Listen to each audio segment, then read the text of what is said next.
লগত আছিল চাগে এইটো চিটিপি পৰি গ'ল।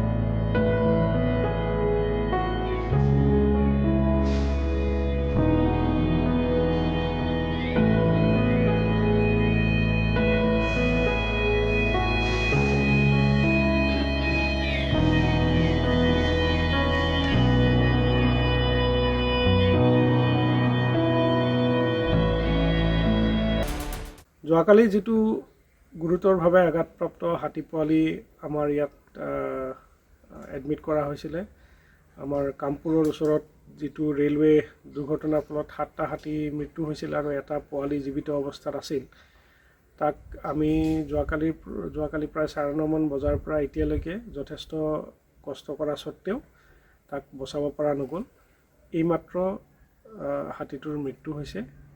তাৰ এখন ভৰিত তাৰ এডাল হাড় ভাগি গৈছিলে আৰু মেইনলি তাৰ ইণ্টাৰনেল ইঞ্জুৰি, তাৰমানে দেহৰ ভিতৰত যথেষ্ট ৰক্তক্ষৰণ হৈছে আৰু মুখেদি ব্লাড ওলাই আছিল। গতিকে খুব সম্ভৱ ৰেছপিৰেটৰী ফেইলিয়ৰ কাৰণে আমাৰ পোৱালিটো ঢুকাল।